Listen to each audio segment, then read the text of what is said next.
आ जाती है, कभी इंपोर्ट की हुई खाद बच जाती है, एक्सपोर्ट करना शुरू कर जाते हैं। तो एग्रीकल्चर की तरफ ध्यान नहीं, न्यूट्रिशन की तरफ ध्यान नहीं, सेहत की तरफ ध्यान नहीं, ध्यान है किस तरफ? क्या ट्रांसपोर्टेशन की तरफ ही सिर्फ ध्यान है या फिर कुछ और चीज़ें भी हैं जिनकी तरफ तवज्जो होगी? तवज्जो तलब है हमारे यहाँ कराची से तोरखम की तरफ एक रेलवे ट्रैक डलना है और वो सीपेक का हिस्सा होगा। सीपेक का हिस्सा होगा, लेकिन चाइना की कंपनी उसके तमाम चीज़ों को एनालाइज करने के लिए आ रही है। चाइनीज़ कंपनी को कोई प्रॉब्लम है, कोई मसला है, कोई ऐसी चीज़ है जिसके हवाले से वो सवालात उठा रहे हैं? अनिका, दुनिया भर के अंदर हम देखें जितने भी तरक्की याफ्ता ममालिक है, वहाँ पर उनके जो ट्रांसपोर्टेशन का बड़ा इन्हिसार है वो गुड्स के हवाले से हो या मुसाफिरों की नकल हरकत के हवाले से हो, वो ट्रेन पर ज़्यादा इन्हिसार किया जाता है। लेकिन पाकिस्तान के अंदर बदकिस्मती से क़याम पाकिस्तान से कबल जो ट्रेन नेटवर्क मौजूद था, हमने उसको बल्कि ख़राब ज़रूर किया, लेकिन हम उसको एक्सपेंड नहीं कर सके, उसकी हालत बेहतर नहीं बना सके। आज भी हमारी ट्रेन 60 से 70 किलोमीटर, मैक्सिमम 80 किलोमीटर फी घंटा की रफ्तार से इन ट्रैक पर चल सकती है। लेकिन अब चूंकि वक्त की ज़रूरत भी है और इस सिलसिले के अंदर चीन की जानिब से कुछ अर्सा कबल एक प्रपोजल आई थी, जिसके बाद उसकी फिजिबिलिटी करवाई गई वजारत मनसूबाबंदी कमीशन की जानिब से, वजारत मनसूबाबंदी और तरक्की की जानिब से फिजिबिलिटी स्टडी कंप्लीट है, जिसके मुताबिक कराची से लेकर पेशावर तूरखम तक एक ड्यूल ट्रैक रेलवे का नया ट्रैक बिछना है, जिसकी मालियत का जो तखमीना लगाया गया फिजिबिलिटी रिपोर्ट में वो $8 अरब है। ये मनसूबा इंतहाई खसूसी अहमियत का हामिल है, खुसूसन उस वक्त जब मुस्तबिल के अंदर सीपैक प्रोजेक्ट की वजह से मगबी रूट के अंदर एक्टिविटी होगी। पाकिस्तान के अंदर एक्सपेक्ट कर रहे हैं कि नए इंडस्ट्रियल जोन बनेंगे तो तिजारती सरगर्मियों में भी इजाफा होगा। और उसके साथ साथ जब हम कोल पावर प्लांट्स लगा रहे हैं उसके अंदर, वहां पर साहिवाल में और जनूबी पंजाब में भी एक्सपेक्टेड है, तो हमें एक नया ट्रैक हर सूरत चाहिए और ये ड्यूल ट्रैक है। इसके ऊपर मीटिंग्स हुई, फिजिबिलिटी स्टडी कंप्लीट हो चुकी है। चाइना की जानिब से इनिशियली इसके ऊपर फाइनेंसिंग प्रोवाइड करने की भी रजामंदी का इजहार किया गया, लेकिन बाद में चीनी कंपनी ने नवंबर के महीने में उनके एक वफद ने यहाँ पर विजिट किया और पाकिस्तान रेलवे का उन्होंने पूरा स्ट्रक्चर देखा कि पाकिस्तान के अंदर जो इसके रेलवे के इस्तेमाल करने वाले लोग हैं कितना रुझान है। तो जब उनके सामने वो सारी रिपोर्ट्स आई तो उनके लिए बड़ी अलार्मिंग सिचुएशन थी कि पाकिस्तान के अंदर बहुत कम तादाद के अंदर लोग रेलवे के ऊपर इन्हिसार करते हैं। ज्यादातर जो ट्रांसपोर्टेशन का सिस्टम बन चुका है वो बन चुका है बसों के जरिए लोग ट्रेवल करते हैं पेशावर से लेकर कराची। थैंक्स टू बलौर साहब ना, आपको याद है बलौर साहब ने कहा था ट्रेन नहीं तो ट्रकों पे, बसों पे चले और इस ट्रैक की सबसे बड़ी खुसूसियत ये है कि इसकी जो स्पीड जो उन्होंने जिस क्वालिटी का बनना है, इसके ऊपर 160 किलोमीटर यानी जो मौजूदा हमारी रेलवे की स्पीड है ट्रेन की, उससे डबल स्पीड के ऊपर रेलवे ट्रेन चल सकेगी और ड्यूल ट्रैक होगा। आपको याद है हमने बुलेट ट्रेन की बात की थी, बड़ी तेज तरीन ट्रेन की बात की थी, चाइना ने उसके ऊपर उसको हंसी मजाक में उड़ा दिया था और दुनिया कहाँ जा रही है, हम 160 पे खुश हो रहे हैं। प्रेजेंटेशन दी थी कि हम बुलेट ट्रेन का आइडिया सोच रहे हैं पाकिस्तान के अंदर, तो चाइनीज हंस पड़े थे। कहना हुजूर मेहरबानी फरमाएं, जाके आपकी जो ट्रेन चल रही है ना उसी को कोशिश करें कि अच्छे तरीके से वो चलती रहे, आप ट्रेन का बुलेट ट्रेन का जो आइडिया ड्रॉप कर दे। इस पे अनिका मैंने एक रिपोर्ट पढ़ी थी, अच्छी बात है जो लाहौर और इस्लामाबाद का मोटरवे है, बड़ा खूबसूरत है, आप उस पर ड्राइव कर रहे हैं, यू जस्ट लव दैट, आपकी सीनरी सारा कुछ है हमारे मुल्क के अंदर है।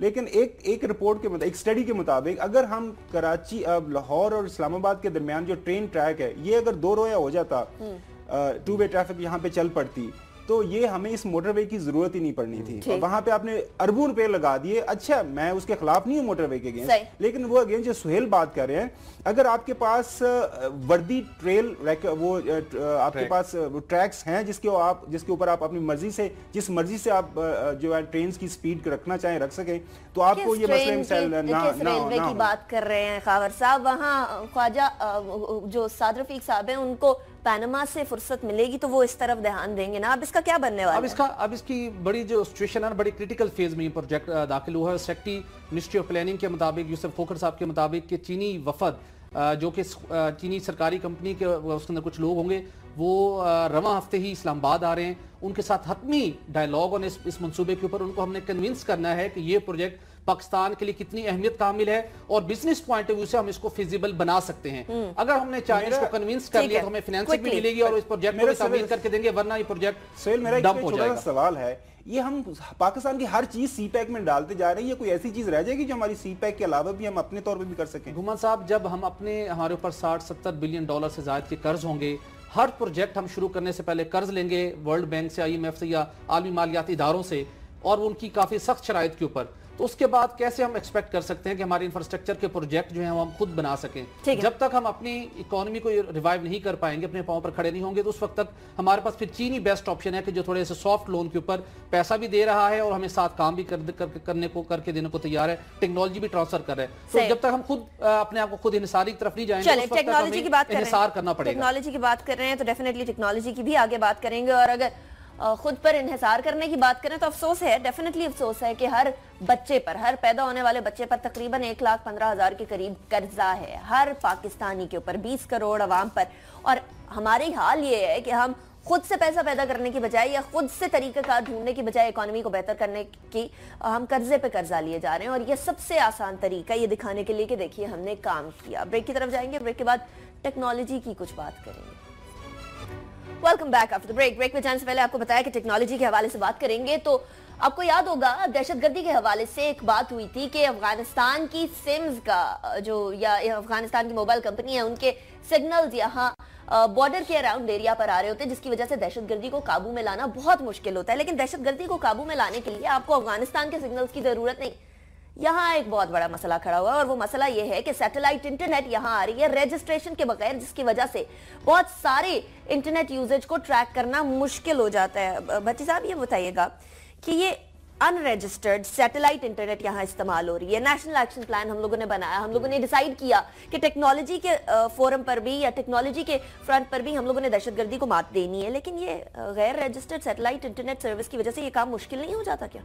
یقیناً نہ صرف مشکل بلکہ ملک کی سلامتی کے لیے بھی سم ٹائم خطرات پیدا ہو جاتے ہیں. اور چونکہ پاکستان کے اندر P T A Pakistan telecommunication authority کی اجازت کے بغیر، اس سے رجسٹریشن کروائے بغیر، اس سے این او سی حاصل کیے بغیر، اس کے ساتھ ساتھ کوئی بھی انٹرنیٹ سروس پرووائڈر ہے، وہ بھلے موبائل فون کمپنیز ہوں یا کوئی بھی ہو، اس کو اپنے ٹیکنیکل پیرامیٹرز پی ٹی اے کے ساتھ شیئر کرنا پڑتے ہیں. گھومن صاحب، چونکہ آج کل آپ کو پتہ ہے کہ سب سے زیادہ دنیا کے اندر جو کنسرن ہے وہ سائبر اٹیکس کے ذریعے بھی اب ایک بہت بڑے تھریٹس بن چکے ہیں.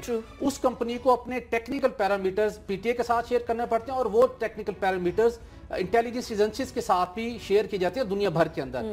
لیکن گزشتہ کچھ عرصے کے دوران پاکستان میں انکشاف ہوا ہے کہ پی ٹی اے کی وارننگ کے باوجود اور کلیئر کٹ پالیسی کے باوجود کچھ کمپنیاں جو کہ سیٹلائٹ انٹرنیٹ سروس پاکستان میں پرووائڈ کر رہی ہیں لیکن وہ پی ٹی اے میں رجسٹرڈ نہیں ہیں. پہلے ان کو وارننگ جاری کی گئی کہ آپ اپنے آپ کو رجسٹرڈ کروائیں. 4 سے زائد کمپنیاں ہیں، لیکن جب وہ کمپنیاں ٹچ سے مس نہ ہوئی، اب ان کو پھر ڈیٹیکٹ کیا گیا کہ وہ پاکستان کے اندر اپنا آپریشن شروع کیے ہوئے ہیں، مختلف صارفین کو اپنی سروس فراہم کرنی ہے. چونکہ سیٹلائٹ سروس ہے وہ بہت فاسٹ انٹرنیٹ کا ذریعہ ہے، لیکن اس کے ساتھ ساتھ وہ مہنگا بھی بہت زیادہ ہے. صحیح. عام صارف سیٹلائٹ انٹر افورڈ نہیں کر سکتے، لیکن اس کے باوجود اگر کچھ کمپنی یا کچھ لوگ اس سروس کو افورڈ کرتے ہیں، حاصل کرتے ہیں، تو پھر یہ کنسرن پیدا ہوتا ہے کہ ایک آلریڈی جو پاکستان کے اندر 4G سروس تک پرووائڈ ہے اس کو آپ ڈراپ کر کے ایک ان رجسٹرڈ سروس کیوں حاصل کرنا چاہتے ہیں. انٹیلیجنس ایجنسیز نے اس کو انرتھ کیا. اس کے بعد پی ٹی اے کو انفارم کیا گیا کہ ان کمپنیز کے خلاف ایکشن لیں، ان کو وارن کریں، اور اس کے بعد جب کبھی ان کے جو یہاں پر اس کو ڈیل کر رہے ہیں ان کو پتہ چل گیا تو ان کے خلاف کاروائی کیجیے. سب سے بڑا اس وقت کنسرن یہ آ رہا ہے کہ اگر کسی سم ٹائم ملکی ایسے راز ہوتے ہیں، کچھ ایسے ادارے ہوتے ہیں جو انٹرنیٹ سروس استعمال کر رہے ہوتے ہیں، ڈیفرنٹ اپلیکیشن استعمال کر رہے ہوتے ہیں، ایسے انٹرنیٹ سروس پرووائڈرز کے انٹرنیٹ استعمال کرتے ہوئے، فار ایگزامپل ہم بات کرتے ہیں کابینہ ڈویژن ہے، وزارت داخلہ ہے، وہاں پر مختلف افسران کام کرتے ہیں آفیشیل.